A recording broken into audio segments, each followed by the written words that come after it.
Bonjour, bienvenue dans cette vidéo où tu vas apprendre à calculer une longueur dans un triangle rectangle en utilisant la trigonométrie. Avant d'aller plus loin, si tu aimes cette vidéo, n'oublie pas de cliquer sur le petit pouce sous celle-ci et de t'abonner à la chaîne. Alors, qu'est-ce qu'on va utiliser comme terme dans cette vidéo? Donc on va apprendre à voir ce que veut dire trigonométrie. Et comme on est en train de parler de triangle rectangle, on va devoir revoir ce qu'est l'hypoténuse, le côté opposé et le côté adjacent à un angle, et à la fin, on verra ce qu'est le cosinus d'un angle.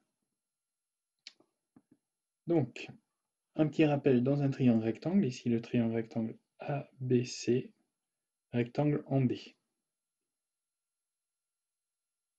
On a le côté AC qui est l'hypoténuse du triangle ABC rectangle en B.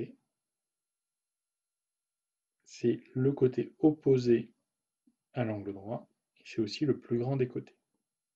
Maintenant, on va s'intéresser à voir ce qui se passe au niveau des deux autres angles. En vert, on va tracer le côté opposé, le côté adjacent à l'angle BAC. BAC, c'est l'angle ici dont le sommet est A. C'est la deuxième lettre. Donc le côté adjacent, c'est le côté qui touche l'angle. Donc ici, ça va être la longueur, le segment AB. Et le côté opposé, ça va être celui qui est de l'autre côté. Donc pour l'angle BAC, le côté opposé ici, c'est le côté BC.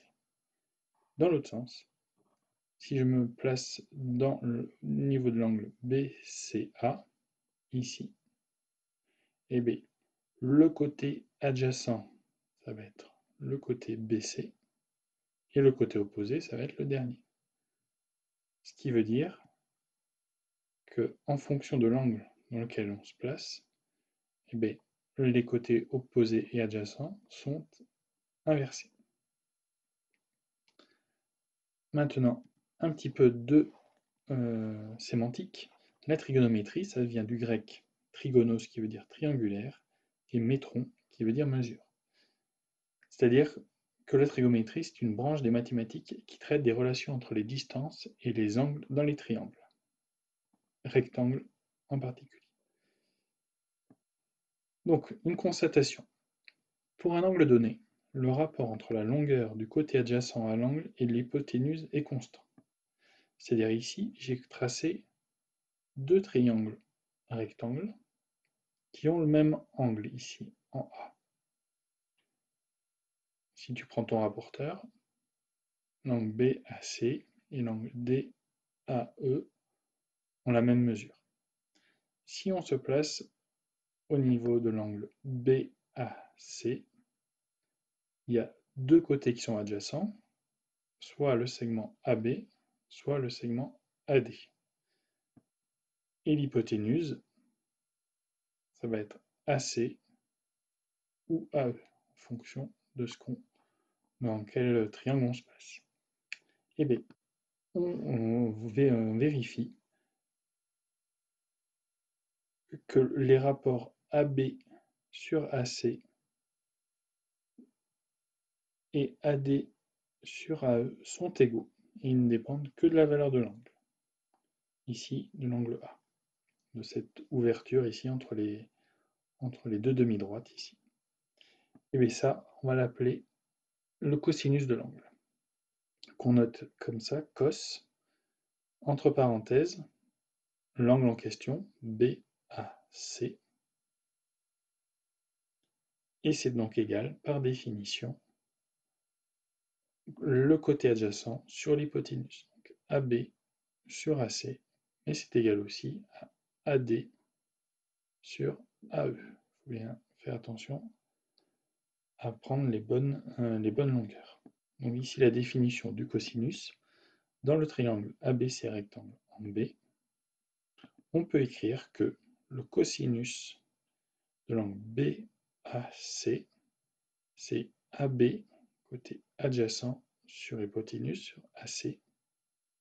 Et j'ai écrit aussi le cosinus de l'autre angle, de l'angle BCA, BCA. Donc le côté adjacent ici, c'est BC, et l'hypoténuse reste AC.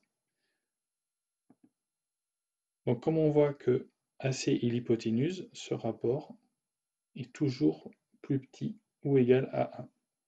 Donc le cosinus d'un angle est toujours plus petit ou égal à 1. Et comme ce qu'on vient de dire, c'est que le cosinus d'un angle, c'était le côté adjacent sur l'hypoténuse, on peut s'en rappeler en y pensant à cache. Le cosinus, c'est le côté adjacent sur le S, hypoténuse avec un H.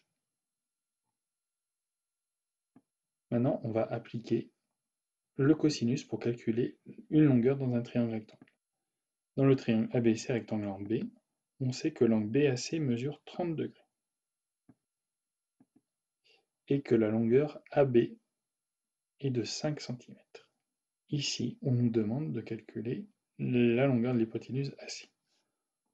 On ne peut pas appliquer le théorème de Pythagore parce qu'on n'a pas la longueur BC ici. Donc on est obligé d'utiliser la trigonométrie. Donc on va écrire la définition du cosinus. Dans le triangle ABC, rectangle en B, on peut écrire que le cosinus de l'angle BAC, c'est AB, côté adjacent, sur l'hypoténuse AC. Et en plus, on sait que BAC mesure 30 degrés et que AB égale 5. Maintenant, on remplace les valeurs qu'on connaît. On passe au remplacement des valeurs. Cosinus de 30 degrés, puisque ça, ta calculatrice va savoir te dire combien ça fait, cosinus de 30 degrés. C'est 5 sur AC.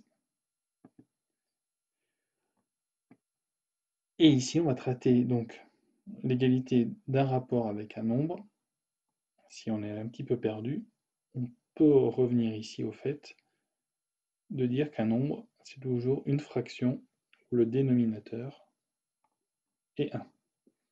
Et ensuite, pour calculer AC, on applique la technique de recherche d'une quatrième proportionnelle. Si tu prends ta calculatrice, tu vas trouver que cosinus 30 degrés, c'est à peu près 0,866. Il y a d'autres chiffres derrière. Donc pour l'instant, nous, on va travailler avec des valeurs exactes, cosinus 30, et puis à la fin, on utilisera la calculatrice. Donc AC, ici, je fais 5 fois 1, et je divise par cosinus 30. 5 fois 1, ça fait 5. 5 divisé par cosinus 30, qui est à peu près cette valeur. Au final, on trouve que AC mesure environ 5,77 cm. Et on retrouve bien que AC est le plus grand des côtés, puisqu'on trouve bien un résultat qui est plus grand que 5, qui était la longueur de AB. Voici une façon donc de vérifier que le résultat est logique. Voilà. Cette séance est terminée. Je te dis à bientôt.